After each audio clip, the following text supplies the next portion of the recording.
G.I. Joe Classified hit in 2020, and as was well documented by many others, the line was problematic to say the least. The initial offering looked like they were ready to go play laser tag rather than protect the world against an evil terrorist organization. We're now in summer of 2023, 3 years since the line's debut. The price of the figure is now at $24.99 up from $19.99, with over 100 figures announced, 2 successful HasLabs, and numerous pre-orders set to release in the next few months. Let's take a look at some of the most recent offerings to see how far Hasbro has come and what still can be improved upon. I'm mvargo97, so let's get into this.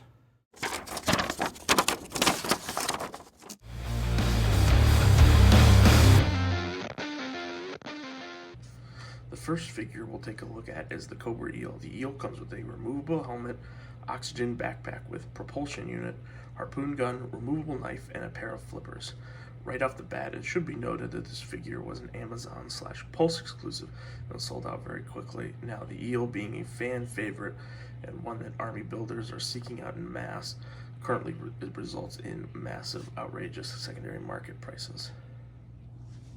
So the current issues with the secondary price of the eel aside, eel's actually a really great figure. It takes a lot of design inspiration from the vintage figure. Uses a lot of the same pieces as Torpedo, who we'll look at later, with the main difference coming from, obviously, he's got this different head sculpt, and his backpack has this propulsion unit coming on the bottom of it. Yeah, I think it's a great looking figure, much needed for the classified line to really flesh out that Cobra side. Articulation moves like it should. Most of these Joes, I'm not going to go into that too deep because I don't care. But the figure's got a couple issues. Minor gripe, helmet can be kind of a pain to get to properly line up with the eyes. You just really have to work with it sometimes. Did an okay job this time, but depending on what pose, kind of likes to sit up high. My major issue is one that's going to come up a lot with Classified, and that is just the gummy, cruddy plastic that they use for their weapons. I mean, they almost all of them come out warped. You could always heat these up to get the fix, but I just feel like for the price point, you shouldn't have to do that. Yeah, so the eel, it's a pretty solid release. Pretty happy with the figure. Fortunately, I was able to get 2 of them from Amazon. Maybe one day I'll be able to pick up a couple more. But the eel really just kind of starts to show some of these issues that we're going to be seeing a lot coming up with Classified. Next up, we've got Big Ben. This is the first figure that falls under the Night Force theme, although to me, he doesn't really seem much Night Force, more just his original colors muted. Big Ben's got a secondary gas mask head, a light machine gun with removable box mag and deployable bipod, an assault rifle with removable mag, and a submachine gun with removable silencer that plugs into his web gear. Alright, Big Ben was a figure I was actually really looking forward to. To say I was a little disappointed, we're putting it lightly. But to start with some of the positives, he really has a phenomenal head sculpt. I think that looks really solid. It did a really good job with his face. He also does come with a fair bit of accessories. He's also one of the few figures to actually include a secondary head other than the bat, but we'll get into this guy a little bit later. The weapons do look better than what Classified was given us originally, but better still isn't perfect. I mean, yeah, just some of the choices like this double barrel AR baffles me. Why a special force operative would ever use a gimmicky weapon such as this.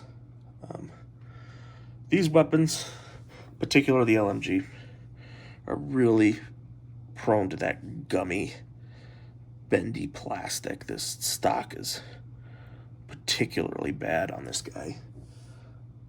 We've also had some issue. This foregrip seems to want to come out just really easily. If you're not careful with it, it's just going to pop off. Yeah. Now let's get into this gas mask head.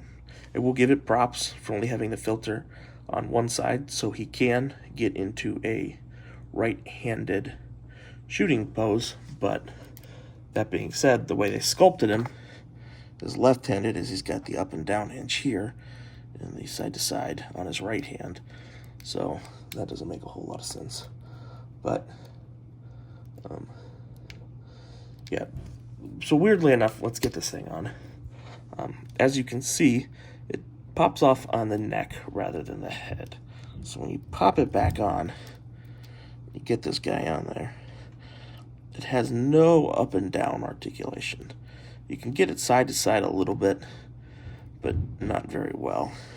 And other than that, he's also, if you notice, his whole neck is exposed, which totally defeats the purpose of a gas mask. Yeah, this figure just kind of seems, he's very classically looking, but then he's got all these modern weapons. I highly recommend checking out Analog Toys' video going over this figure in far greater detail and depth than I could. But I do feel like this figure has the makings to be a really solid figure, but there's just a couple things, that major things holding him back. I think if Hasbro decided really what they wanted this figure to be, really could have made this figure a lot better. Now we're going to take a look at the Range Viper. The Range Viper includes a ton of accessories. He's got a light machine gun with removable mag, a grenade launcher with removable drum, a handgun, a sai, a climbing axe, removable bandana, removable ammo belt, and a backpack that has a hose that plugs into the back of his head. The Range Viper has also had some controversy surrounding it, with Walmart canceling pre-order seemingly out of blue with little explanation. Fortunately, mine came from overseas, so I avoided that issue. Alright, the Range Viper is in contention for one of my favorite figures of the year. Overall, I think he is an excellent figure. It really captures the look and design of the vintage counterpart. Slew of accessories he comes with, gives you plenty of different posing options, display options. So really benefits from having multiple figures, just to be able to kind of really showcase everything he's got. I do, not only does he have all these accessories, but he has a spot to hold them. His grenade launcher can plug into the bottom of his backpack. The axe can go on the side here. His handgun's here. Then his size here, and then assumedly he would be holding the LMG. So that's also a positive in my book. A lot of times they'll give you a bunch of accessories, but really no way to hold them all, and they'll just kind of sit in an accessory bin. One of my only issues is an issue that we've seen with these pretty much, and is the weapons. So here is the LMG on my second one, and as you can see, this guy isn't firing straight. This one is a little bit better, but still pretty warped. But that's just a side effect of whatever Hasbro's using in their plastic. But no, I really like this figure. He's probably one of the best classified figures that I've gotten so far, at least in my mind. He's got some standard reuse of parts, but what figures don't nowadays. But I think this guy's a great example of what Hasbro could put out if they really try. Following the Range Viper, we have another excellent figure in Snow Job. Snow Job is the first figure we've seen at that deluxe point of $34.99. So what all do we get for that price? An alternate head, 2 versions of the hood, one up, one down, removable goggles, a sniper rifle with removable mag, pistol, 2 ski poles, a pair of snowshoes, a pair of skis, and a large backpack to hold everything. Now we've got Snow Job, who arguably will end up in my top 10 as well. This he's a great figure. I mean, he's got the issue with the sniper rifle, which is weird to me because this came in a separate board, but it still ended up winding up warped.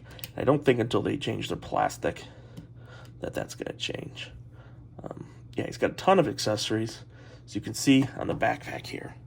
He's got his ski poles, he's got snowshoes, and the sled pieces they're actually in a peg that you can take in and out, as well as then also the sniper rifle, if you don't want him to hold it, can be plugged into the backpack as well.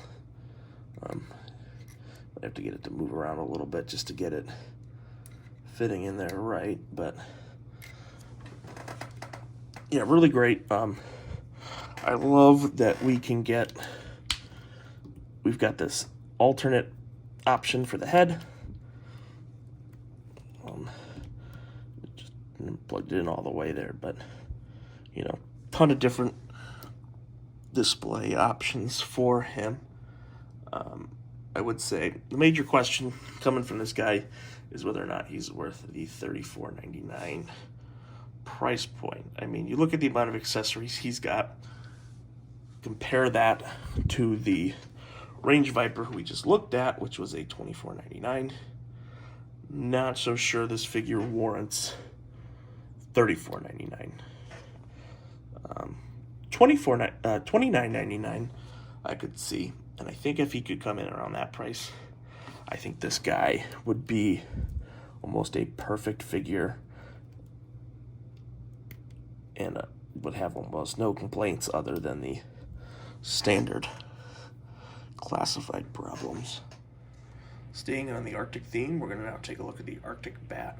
He's the same base bat we've seen before, but this time in white with some new accessories. He has an alternate head, 3 chest pieces, interchangeable chainsaw hand, backpack, sniper with removable suppressor, and a handgun. This version of the bat also features pads on the arms, a new belt, and a new holster on the leg. There, so the Arctic bat. This is the 4th bat we've gotten, so you pretty much know what you're getting with him.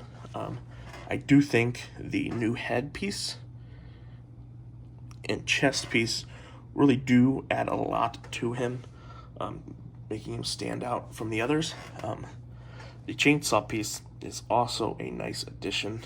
However, if you don't have it on him, on his body, it's kind of hard. It doesn't really fit. See, it fits very loose into the backpack, and you can't get it into these top 2 slots. So if you're not using the chainsaw hand, the backpack's pretty much worthless. I mean, because he doesn't have the normal accessories that the rest of them do. So, I mean, I'm glad they gave it to us. Just don't see the benefit of the backpack. The sniper, same one we saw with the Zartan. Another warped and bent out of shape gun. Suppressor's removable. Yeah, we saw this one with Zartan. I do like it a little bit better with the bat than I did with the Zartan. Yeah, the Arctic Bat's not going to blow anybody away. So the bat, but at least versus the Python Patrol and the Crimson Bat, there's enough new pieces, new things on it to at least make it, in my mind, at least a worthwhile pickup and not just another bat just for bat's sake.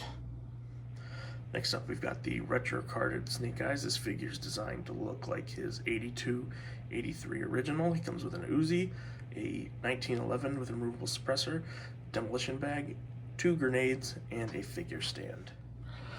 Alright, what's there to say about this guy? It's another example of reuse. It's another Snake Eyes. Really the only new piece is being the satchel and these grenades, and the head sculpt, which is going to be reused for the desert, where there's original Snake Eyes. It's coming out here pretty shortly. Entire body is the Stalker body, but in black, pretty much kind of mirroring the original. You know, he's got the same Uzi we've seen multiple times. He's got that really weird 1911 with removable suppressor. I don't know why you would ever do that to a 1911, but hey, it's classified. Yeah, I mean, it looks good. I think if this was maybe the first or second Snake Eyes we got, I'd care a little more. I mean, it looks good. It looks like the vintage version of Snake Eyes. It's the version that everybody wants. But I just can't help feeling kind of burned out by Snake Eyes. I mean, it's basically the reuse of the same figure. Basically, we've already seen this figure before with the Alpha Commando Snake Eyes. This is just one thrown on a retro card just to sell it because Hasbro knew that this is the version that everybody actually wanted. But I probably spent more time on this guy than he deserves anyways, so. Following Snake Eyes, we're going to take a look at the retro carded Crimson Guard. He comes with the exact same accessories as his mainline release. Assault rifle with bayonet and removable mag, handgun, knife, backpack, a saber with a sheath, and to make this one a little different, this one comes with a figure stand. Similarly to the Snake Eyes, I don't have a ton to say about this guy. He's a one-for-one repaint of the original. He's not even really crimson. He's kind of ketchup red at this point. He's McDonald's ketchup red guard. Trades in the black mask for the silver, which, you know, kind of looks like it looks like on the vintage card, but I think the black just works so much better. Yeah, I mean, if you've got the original mainline release of this guy, I don't see the point in picking him up unless you absolutely need every figure, or maybe you're just going to keep him on the card. But he really just doesn't add much to the line.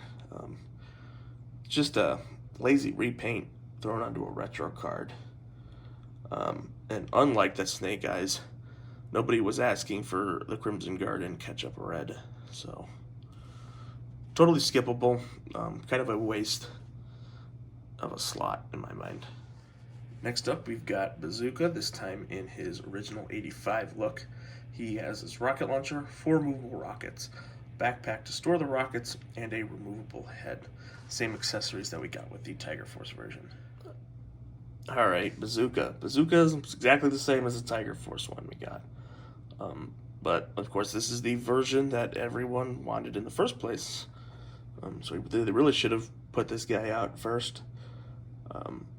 Yeah, I mean, the paint scheme is different, and then on 2 of his rockets, as you can see, he's got this one with kind of this yellow caution testing design, and one here that's kind of got a, you know, shark face design, which the original just had all 4 of the same color missiles. Yeah, it's the same figure otherwise.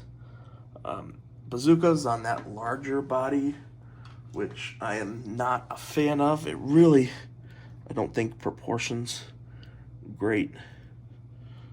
Can't really tell because his legs aren't straight here, but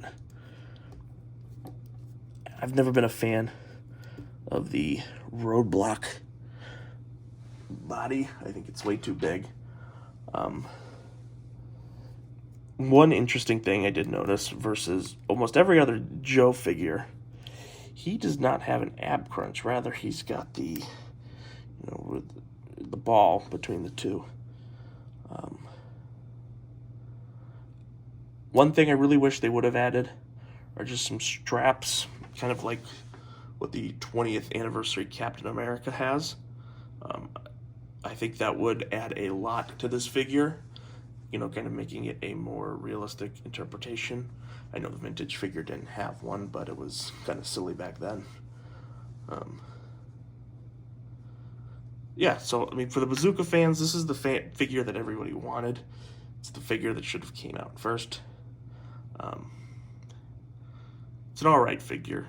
The bigger body is just a carry forward from the early lines of Classified, which I really wish they just would move away from, but I feel as though at this point we're going to be seeing that for some time to come. Now we've got Copperhead. This figure is a standard release versus a vehicle driver, as he really should have been. The obvious lack of water moccasin aside, he comes with a machete, revolver with a scope that goes in the holster that plugs onto his back, and another handgun that goes into his leg pouch. Copperhead is actually a pretty good looking figure in my opinion. He does a good job of taking the vintage look of the figure and kind of translating it up. Particularly like his head sculpt. The vintage one was always a little bit on the goofy side in my mind. But I do think this helmet looks pretty good. I do like how they opted to just sculpt it on rather than make it removable, as I think it would have been too big then. Obvious drawbacks. Doesn't have the water moccasin. Should have had the water moccasin. I don't really know what good Copperhead is without the water moccasin. He just kind of hangs out. I mean, he is the water moccasin driver, so yeah, I do like his tattoo. I think it came out pretty nice.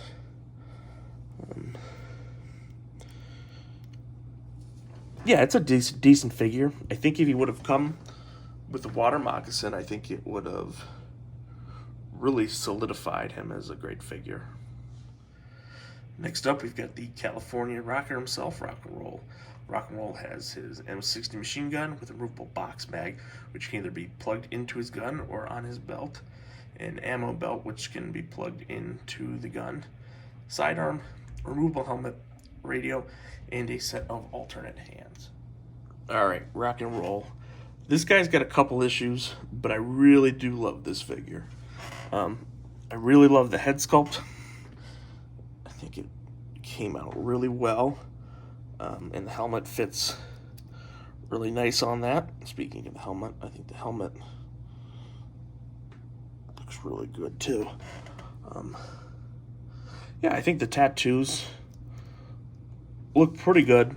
Maybe a little overkill, especially this one on the hand here is a little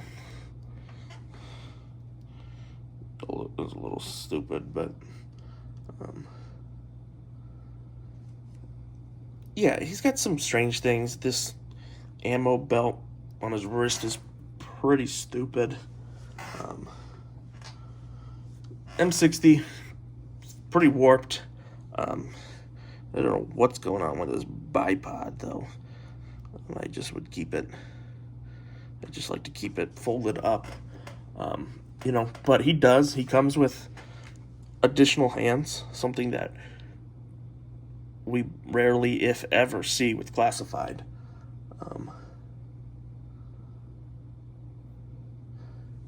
I'd love to see us get some more hand options moving forward. I don't know how realistic that is, whether or not it's going to be. Hasbro seems to be liking to take a lot of these OG-13 characters and really kind of modernizing them, which is good when it works out good, but it's just, it stemmed to that issue of what are they actually wanting to do? Do they want to keep these figures as vintage, faithful adaptations, or do they want to translate them into the real world? As we'll see with Grunt coming up here shortly, and from what we've seen in the renders of Clutch, Stalker's kind of had some upgrades. Scarlet was Scarlet, but really seems like they just don't know what they want to do. But with what they did with Rock and Roll, I do think they did a really nice job with this guy. Definitely one of the better Classified figures released. Fun figure for sure. Next we'll look at Shipwreck. This version of Shipwreck is based on his classic figure design versus some of his more modern designs, such as Pursuit of Cobra, which is my particular favorite version of Shipwreck. Shipwreck has a removable rope piece, hook, handgun, flintlock pistol, extra hairpiece, and poly. While not my favorite design for Shipwreck, I do think Classified team put out a pretty solid effort here. I think the face sculpt is pretty good. I don't think it looks as strong as it did in the renders. I do think it came out pretty well, though. Tattoos, again, pretty nice. He does have this hairpiece, which for me is pointless. I'm never going to use it. It's nice they gave it to you. Poly is nice, can be plugged into the rope here, but it can also be plugged, into his wrist here, kind of like the vintage one was. That hook, well, I have it attached onto the rope here. You can also hook it up onto the belt loop right here, but I think it kind of gets in the way of everything. Yeah, it's an all right figure. I think it does a good job translating the design of Shipwreck. I always thought was a little outdated. The bell bottoms and all. But this figure, for me, it's kind of on the other end of the spectrum where they've kind of decided to really go all in with the vintage inspired design and not really modernize them at all. So, Shipwreck's on the far left, and then you've got a figure like Rock and Roll on the far right, but you've just got all these figures stuck in the middle of, they're just not sure whether or not they want to make them an exact replica or kind of modernize them. But I would recommend him. I do think he's a solid enough choice. Shipwreck was always a stupid figure. I mean, the Flintlock is whatever, but yeah, I mean, if you've been on the fence of getting him, I would definitely pick him up. He's a pretty solid figure. Hopefully we maybe see the Pursuit of Cobra design for him in the future. That would be pretty cool.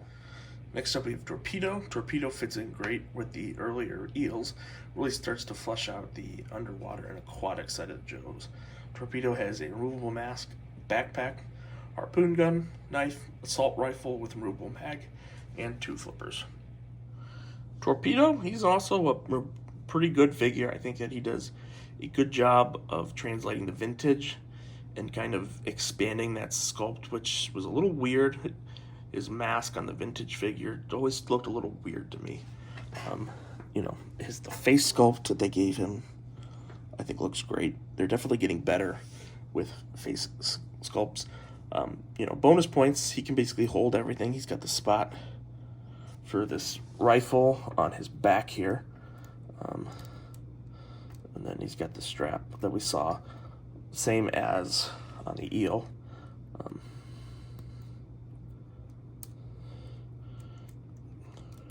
We're ready for land battle. I've had some issues with some figures that have tried to modernize and don't fully commit. I don't think Torpedo falls under that. He's looks like a real diver. But again, real diver would never be carrying a harpoon gun that's this bent, but broken record at this point. We saw some of these parts with the eel. I wouldn't be surprised if we saw a lot of this reused, maybe for wetsuit in the future, and maybe Deep Six, depending on how they want to go. He's actually really solid figure. One of the better Joes that the Classified has put out so far this year. I've had a lot of fun with this guy. It looks great with the eels. Overall, really solid figure. Happy with this guy. Finally, we're going to look at Scrap Iron and his drone. This was a $44.99 figure and falls into the price that I believe we'll be seeing moving forward for a character and animal, up from the $39.99 that we saw with Crocmaster. Scrap Iron comes with a removable helmet, pistol, and drone controller, and then the drone features 2 missiles, 2 sets of blast effects, and 4 explosion effects. All right, scrap iron. I think the price on this guy was too high. But let's get into some of the things I did like. I think the face sculpt that they decided to go on for scrap iron, really solid, I think. Really like the burnt look, and then the helmet fits over it really nice. I do like his design. But my issue with this set, it's not the figure, it's the drone. Yeah, the drone, it's got 3 points that it rotates, 2 kind of here on the treads, and then it's got a ball that puts the top half and the bottom half. These treads, they don't roll at all. There's not even any wheels on it, which is just, it's just lazy to me. It's unimpressive. I mean, it's got these missile effects that you can plug in here. You know, you can have the one look like it's launching, but if you want to put the second one in,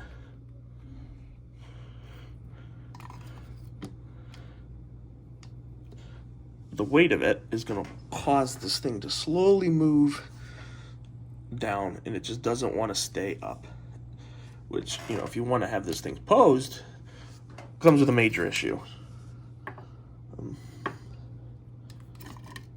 Yeah, it's also got all these extra little explosions. I'm not really sure, well, looking at the pictures that they've shown online, how exactly they're supposed to work. I would have just rather not have had them. They're going to sit in my parts bin for all eternity. Now, don't get me wrong. I'm glad they decided to give him the drone. I think Scrap Iron's one of those figures. He needs to have the drone with him. Without the drone, it's kind of puts you in a copperhead type position. But a standard release figure is $24.99, which is this guy. So you're telling me that we had to pay an additional $20 for this drone, doesn't even roll, 2 missiles, and all of these pieces I'm okay with. I can understand them. But then you've got all these 4 explosion effects of plastic that I just feel is a waste, and I can't, you know, I'm sure it comes into that price point. But if you didn't have that, I'm sure this figure could have come in at $34.99. You know, I don't think there were that many people clamoring for Scrap Iron. I could be wrong. Scrap Iron could have a huge fan base. It wasn't ever me, but yeah, I mean, if you're a completist, I would say get this guy. Or if you could find it on sale, pick him up. But at the current price, just don't see the value for it, which is disappointing because I do think the sculpt looks really nice, but I can't help but feeling disappointed with this drone. I mean, you at least put some wheels on it or something if you're gonna have something that has treads on it. But hey, that's just my opinion. Alright, so now we've looked at each figure individually, let's ask ourselves, has Hasbro really improved at this line? Short answer, I would say yes. But that's yes with a big apostrophe next to it. Well, we've gotten a lot better designs from what we saw in the early run. Some of the same issues still continue to creep up. The gummy and warped weapons have been an issue since Wave 1, and at this point I would expect it to never go away. And while we've moved away from the Nerf and Fortnite-inspired looks, it still seems like they can't make up their mind on whether they just want to put out the vintage figures in 6-inch scale or make an attempt to modernize them. It does make for quite a disorganized look when you look at everything displayed together.